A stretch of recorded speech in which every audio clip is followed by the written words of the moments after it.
Hey everyone, hope you're having a great day so far today. So, one of the many weapons that Mandalorians carry is something very cool and very important, the Vibroblade. Now you guys might remember the Vibroblade from episode 2 against the Mudhorn, and also episode 3 when the Mando is trying to fight the other Mando. Now the Vibroblade resembles a short sword. A Vibroblade was a bladed melee weapon that utilized a compact, high-tech, ultrasonic vibration generator in its hilt. This allowed for its blade to vibrate at such a rapid frequency that even a glancing blow from it would cause a gaping wound in most opponents. Though a devastating instrument of death, it was extremely dangerous to use against other electrical-based weapons. If electricity traveled the length of the weapon's blade, the current would connect with the Vibroblade's energy cell and ultrasonic generator, which could then blow off the wielder's hand in a miniature explosion. It was mostly used as an offensive weapon that was very effective against an adversary's defenses. The Vibroblade buzzed, thrummed, and glowed ember hot when ignited. It was capable of cutting through personal energy shields with ease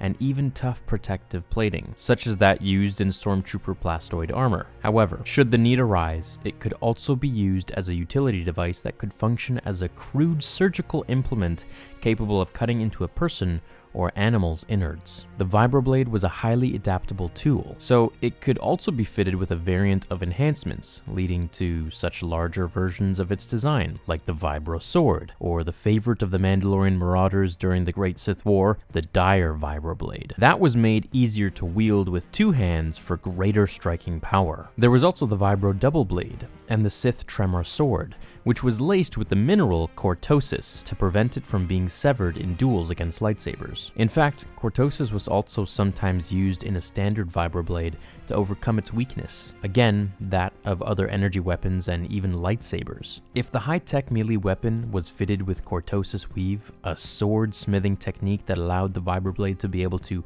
withstand blows from the favorite weapon of the Jedi, and if a large enough amount of cortosis was used, a lightsaber could even be deactivated upon touching it. But cortosis was extremely rare, so the Jedi were kind of lucky in that sense, or unlucky if they came across it. There also existed smaller versions, like the thin-bladed Vibro Rapier, which was a well-balanced weapon that had been specifically designed to diminish its ultrasonic pitch, rendering it completely silent, and was therefore a preferred weapon for professionals that relied on stealth, like, say, assassins. Then there was the Knuckle Plate Vibroblade, which was a retractable weapon inside of a glove. This could be ejected from the gauntlet to be used in melee combat, and was often found in Clone Trooper Katarn class commando armor. Other smaller variants of the Vibroblade were the Vibro Daggers, Vibro Knives, hand-sized Vibro Knucklers, and even Vibro Shivs. As the Vibroblade was usually among the favored tool of the galaxy's criminal underbelly, included in such questionable professions as mercenaries, assassins, bounty hunters, pirates, privateers, and even crime lords, it was banned on numerous worlds, but naturally continued widespread use despite the galaxy's government's best efforts, especially in isolated, less civilized planets like Tatooine, where Jabba the Hutt's skiff crew used Vibrobladed cutting edges on their pikes. The Vibroblade was carried as a melee weapon by Mandalorian Neo-Crusader shock troopers,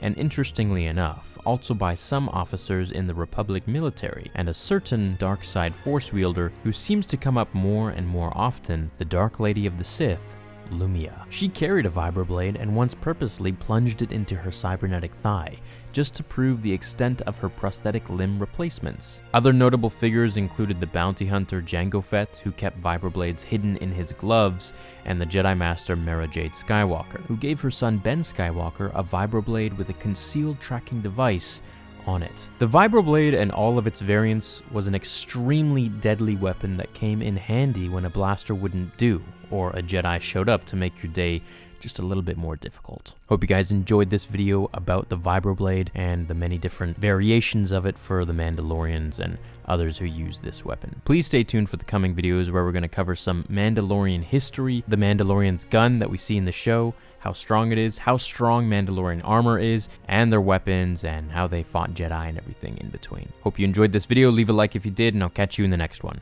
Until then, remember, the Force will be with you. Always. Fulfill